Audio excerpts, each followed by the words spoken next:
दे पुरुषोत्तमम। शुभ नववर्ष और शुभ नवरात्रि।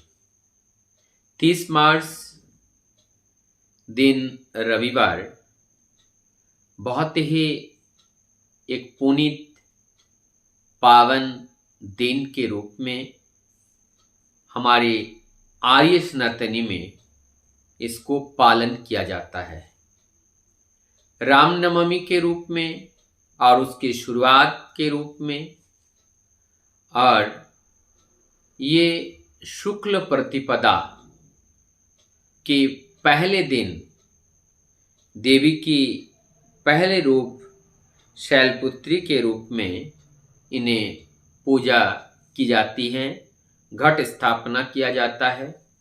तो इसमें कुछ मूलभूत बातें हैं जो परम दयाल श्री ठाकुर जी के फिलॉसॉफी में एवं ये जो हमारी दिनचर्या में ये कितना समन्वय है और ये सब हमारे जीवन में कितना उपयोगी है, और वास्तव में जो धर्मपरायण व्यक्ति के लिए इसका महत्व क्या है, इस चीज को समझने का प्रयास करेंगे।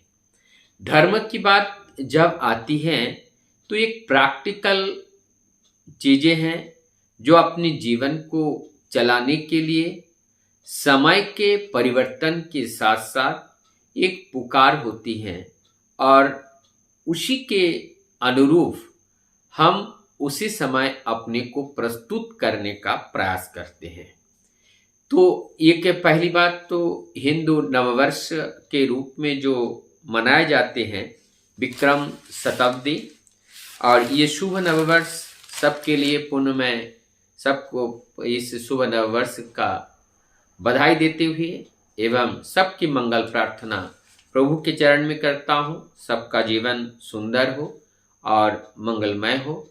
ये 2082 ये विक्रम संवाद शुरू हो रहा है आज से, और आज के दिन ये जो नववर्ष हैं और इसकी जो मैसेज है हमें बताना नहीं पड़ता है। प्रकृति को देखकर एक नव रूप का आभास होता है।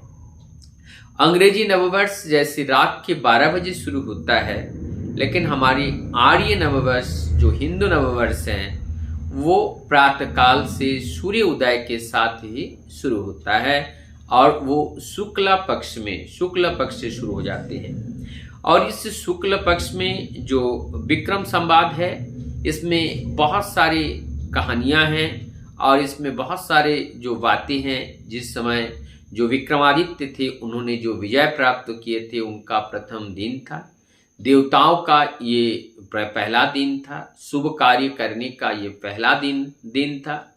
और उसके बाद ये जो भगवान रामचंद्र का ये देवी का काल का बोधन है। जब उन्हें शक्ति चाहिए थी उस शक्ति को अर्जित किया, उन्होंने प्राप्त की, और प्राप्त करके उन्होंने विजय प्राप्त किया था, और इन्होंने विजय प्राप्त किया था। और उनकी जो आगमन पर, उनकी इस विजय गाथा के आगमन पर एक सभी लोगों में आनंद के साथ उस देवी की आराधना की थी। यहाँ पर जो ये जो नववर्ष है, नववर्ष का और एक महत्व को देखते हैं कि हमारे हर पेड़ में एक नई पत्तियां आती हैं, और सब पेड़ पौधे का एक हरा भरा एक चमक, एक आकर्षण, और चारों ओर का जो मनोरम दृश्य, ना अधिक गर्मी ना अधिक ठंडा।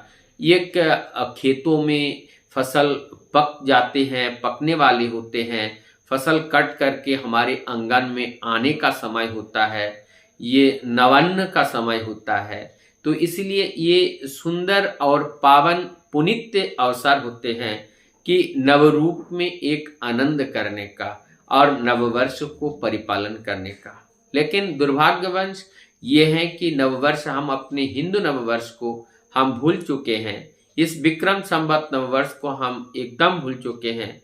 ये केवल हमारे कहीं पे पूजा पार्वन में जब प्रयोग किया जाता है तो उसको हम ढूंढते हैं, लेकिन हम अपने दैनंदिन जीवन में इसका प्रयोग बहुत कम करते हैं।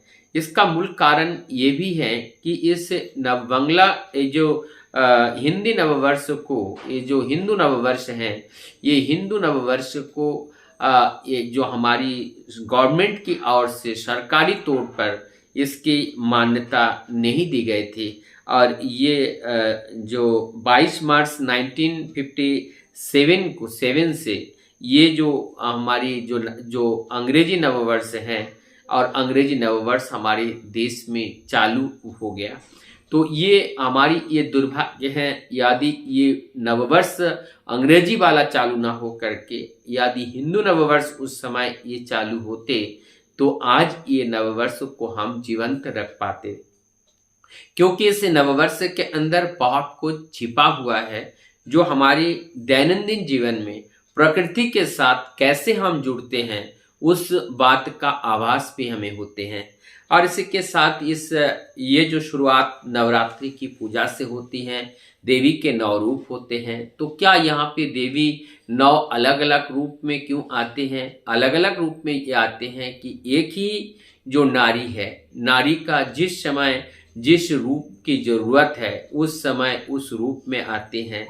जैसे एक नारी का जो जन्म होते हैं तो एक कन्या के रूप में होते हैं, और उसके बाद वो शैलपुत्री के रूप में, उसके बाद उनकी दीक्षा शिक्षा जब वो करते हैं तो एक ब्रह्मचारिणी के रूप में आते हैं। उसके बाद वो विवाह यज्ञ होते हैं, उनके बाद उनका विवाह होते हैं, विवाह होने के बाद वो गर्भधारण करते हैं, गर्भधारण करने के बाद वो संतान का जन्म देते हैं, वो माँ बनती हैं।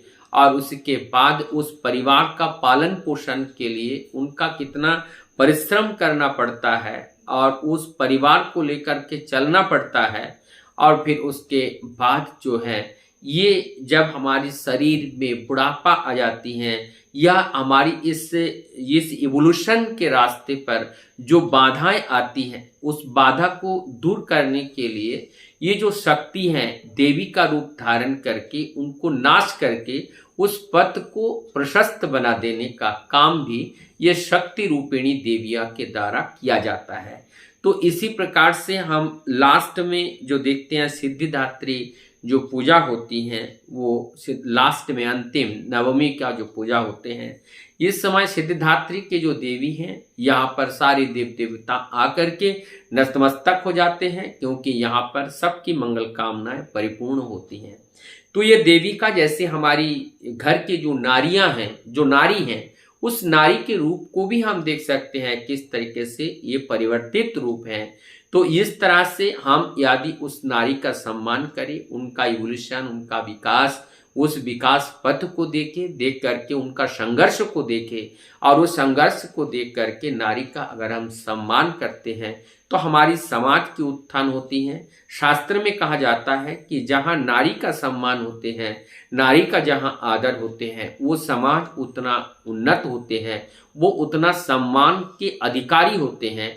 और नारी जहाँ पर पतित हो जाते हैं वो समाज भी वहाँ पतन की ओर जाता है। तो यहाँ पर जिस तरह से परम दयाल श्री ठाकुर जी ने नारी को माँ कहा, माँ का दर्जा दिया, क्योंकि वो परिमाप करके इस धरती पर संतान को जन्म देती है। और केवल संतान नहीं, संपूर्ण सृष्टि जगत में जो भी हम देखते हैं इनका भी जन्म होता है और ये शक्ति के माध्यम से होते हैं। तो जिनके माध्यम से ये सृष्टि होती है वो निश्चित रूप से माँ है। वेदों में भी उनका माँ का दर्जा दिया गया है। तो माँ का स्थान जब हमारे जीवन में सर्वोपरि होता है तब हमारी जीवन का उत्थान संभव होते हैं, सामाजिक उत्थान संभव होती है। नहीं तो ये समाज पतित होते होते वो पतित को वरण करते हैं।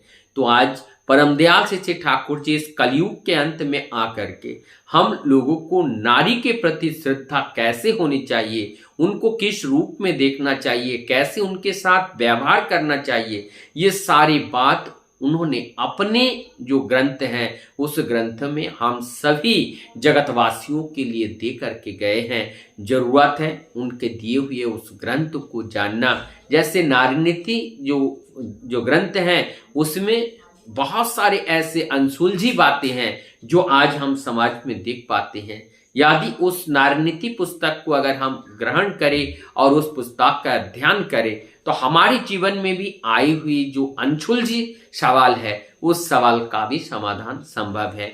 इसको अगर कोई जानना चाहते हैं तो ये ऑनलाइन में भी अवेलेबल है नारीनीति पुस्तक, और उसमें से पढ़ करके आप अपने जीवन के अनेकों समस्याओं का समाधान कर सकते हैं।